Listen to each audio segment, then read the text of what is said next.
Do you like funny things? Have you ever thought about how humor got to be what it is now? A lot of famous comedians have made this type of comedy popular. There is no list that is complete without Willaim Frawley, even though Charlie Chaplin is usually the first name that comes to mind. The annoying Fred Mertz from the old TV show I Love Lucy is what Frawley is best known for. Fans loved how he could time his jokes so well, and how his character on the show was both angry and likable.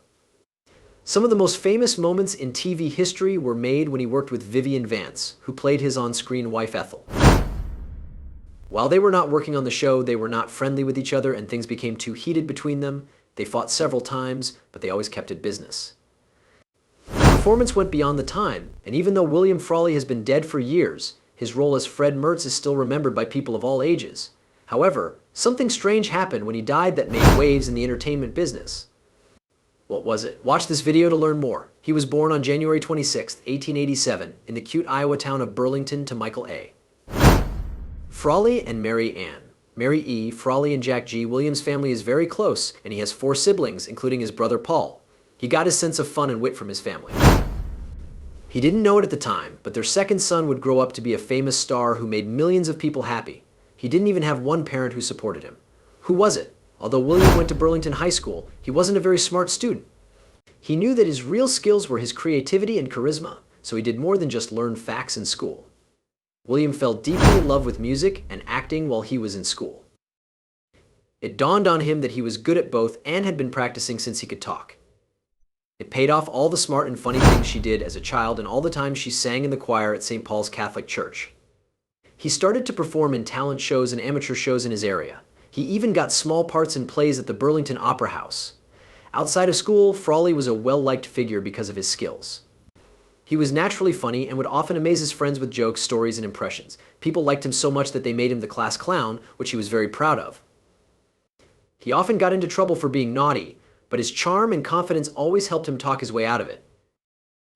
You can see why he was ready for the stage. He had done so many things like this since he was a kid and in school that it looked like he was born to make people laugh. It's too bad that not everyone agreed. Being a very religious woman, his mother told him not to become an artist. William, did you hear her and stop? Not at all. As he entertained the people in his town, he kept taking away their breath. William finished from high school, but he didn't go after his dream of being on stage right away. He worked different jobs to make his mother happy. He got a job as a stenographer at the Union Pacific Railroad office in Omaha, Nebraska. He also worked as an insurance salesman and a court reporter in Chicago. He still felt the pull of the show inside him. Making people laugh was all they did for a living. He was only happy when he was making other people laugh. He wanted to be a performer again, so he worked on a comedy show even though his mother didn't like it. He might have even made her more angry. In 1889, William and his younger brother Paul put together a comedy act. The two brothers seemed ready to take on the entertainment business. Sadly, their mother stopped them from getting married just as Paul left to go back to Iowa as their mother had asked. Paul did go back to Iowa for a short time. Like his brother Willaim Frawley, he had his eyes on the stage. William was shocked when his friend suddenly left, but he got back up right away. A play he wrote called Fun in a Vaudeville Agency sold for more than $500. Willaim Frawley took another risk and chose to live in Denver because the money he made him feel good. He met Franz Rath, a great musician and songwriter there. When they met by chance, they started working together on a project that would change both of their lives. William and Franz's relationship started with performances at a cafe, where their smooth duets made people happy. They made an act, a man, a piano, and a nut, and it was clear that they got along. As William and Franz's musical relationship grew, they started playing at more places like vaudeville shows and theaters. Their mix of humor and music made them very famous very quickly, and they now have a loyal fan base. Their vaudeville shows took them from Denver to San Francisco, where Franz Rath's music continued to go well with Williams's charming stage personality. One of their most famous songs, My Wild Irish Rose, showed how good they were at making tunes that people would remember. When Williams wrote My Melancholy Baby in 1912, it became another of his most famous songs, that Ella Fitzgerald, Barbra Streisand, and other well-known singers later recorded. In 1914, William married Edna Louise Blewett, who was also a vaudevillian. His career kept going up. Frawley and Louise put on a show together that they took with them wherever they went. Some reviewers called their show light comedy because they sang, danced, and made jokes. Their marriage wasn't nearly as smooth as their act, which was a shame. It was always important to William to get better as a comedian. He wanted to see more, so in 1916 he was in about 5 silent movies. He did decide, though, that he liked the stage better at the time. The best choice Willaim has ever made would be to go back to movies, but we'll talk about that later. Frawley was married, but not to the woman he was married to. The talented actor had a bond with the stage, and he and his wife split up in 1921. Frawley was known to have a bad attitude and drink too much. Could this have led to them splitting up and then getting a divorce? In the end, Frawley chose to join his younger brother Paul, who is now a Broadway performer in New York City. The young, skilled actor from Iowa blew everyone away on Broadway with his charming roles. In 1925, he did Mary, Mary for the first time. But Frawley's actions were not happy. His image was that he was hostile and hard to work with. The fact that Frawley was also hooked on drink didn't help. He was in bad moods because he drank too much, and it started to affect his work. In 1928, Frawley lost it on the Broadway show That's My Baby and punched actor Clifton Webb in the nose. The show's makers fired him right away, but Frawley didn't have to look for work for long because of how good he was. He even got better at acting. The first dramatic part he played was that of press agent Owen O'Malley in the original production of Ben Hecht in Charles MacArthur's 20th Century in 1932. This role showed how versatile he was. The actor kept working on different stages until 1933 when he finally made up his mind to become a movie star. He played small parts in a few short comedies. As well, she was in the Universal Studios show Moonlight and Pretzels in 1933. Frawley liked movies so much that he moved to Los Angeles, which is where Hollywood is, and signed a 7-year deal with Paramount Pictures. Frawley was in the musical comedy Strike Me Pink after being in a few movies. His role as a wisecracking sidekick showed off his comedic timing and singing skills, which made him a growing star. After this hit, in 1937, he released Something to Sing About, another musical comedy. This made him even more well-known as a versatile artist, but Frawley also had to deal with problems. He had a hard time getting regular work and was often given small parts. He didn't give up, though, and used the time to improve his skills and try out different types of music. In 1937's Double or Nothing and 1941's Blossoms in the Dust, he gave great performances because he worked hard. Even though he had flaws, Frawley worked hard and didn't give up. He came out of it stronger and more driven than ever. He was ready for the 1940s and 1950s with all of their challenges and chances. But the angry actor found out that because he was too old, no one wanted to cast him in any parts. What did he do next? Would this be the last movie he ever makes? At 65 years old, Frawley was thought to be too heavy for lead parts and old. He wouldn't give up, though, and kept looking for another chance. Frawley learned that Desi Arnaz and Lucille Ball were looking for actors for the new TV show I Love Lucy, which is a situation comedy. They started and ran a TV production company called DeCelie Productions, which was named after them, to get TV networks interested in I Love Lucy, even though they would use DeCelie Productions for other shows in the future. Frawley wanted to be in I Love Lucy and tried out for the part of Fred Mertz, the mean and angry owner. It was a part that the actress could connect with. He loved playing that part. That was it for him. If he didn't get this part, he might not be able to work in movies again. Frawley did more than just wait to hear back after his interview. They talked on the phone and she said yes, he would get the part. Ball was shocked. Frawley was not a part of her life in any way. Even though she didn't promise anything, Frawley's pledge made her think a lot. When she met Arnaz, they both thought Frawley would be a good fit. Frawley didn't have many friends, and he was a lot like the character in real life. They chose to give the soldier, but they were scared. People knew Frawley as someone who was hard to work with. Their goal was still to hire him. They had a problem, which was unfortunate. CBS officials didn't trust them as much. They thought that Frawley's notorious drinking and instability would make it hard to make the movie. Arnaz talked to Frawley about the problems with CBS. It was clear to him that Frawley would be fired if he got 3 strikes.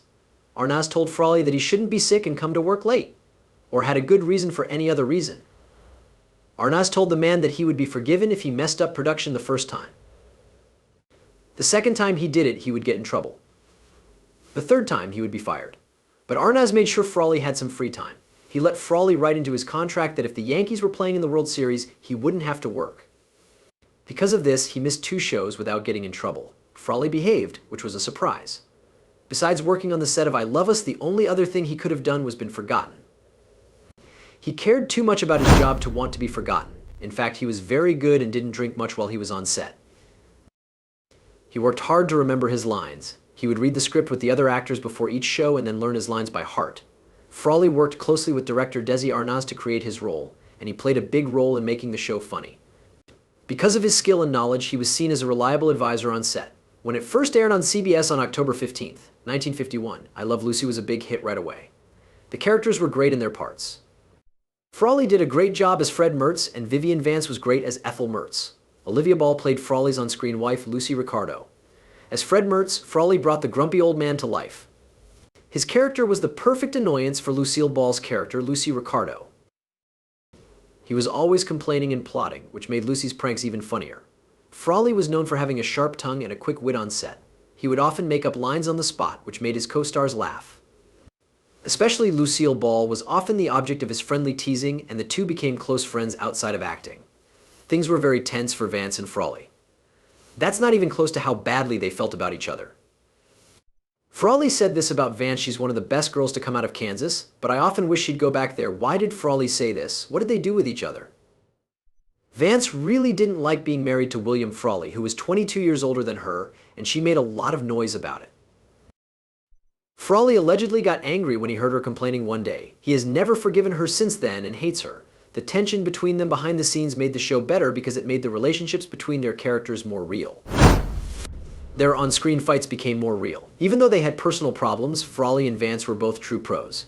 Their work together was always great, which added to the success of the show as a whole. Because they were so good at playing Fred Mertz, he became a famous character on American TV. 5 Emmy nods and a place in the hearts of viewers everywhere went to Frawley for his role as Fred Mertz. One reason he got a star on the Hollywood Walk of Fame at 6322 Hollywood Boulevard was because of this. Officially recognized for his work in the movie business on February 8, 1960. From the edge of darkness, the actor came back to the fore. He was cast with Fred MacMurray in the comedy My Three Boys, which was about a widower who was taking care of his 3 boys. In the show, Frawley played Michael Francis, a grandfather who lived with his family and cleaned their house. But Frawley is said to have thought that My Three Sons was different from I Love Lucy. He was more at ease while shooting I Love Lucy than My Three Sons. One of the ways that My Three Sons was shot was out of order. The show's main star, Fred MacMurray, filmed all of his scenes over the course of 65 working days.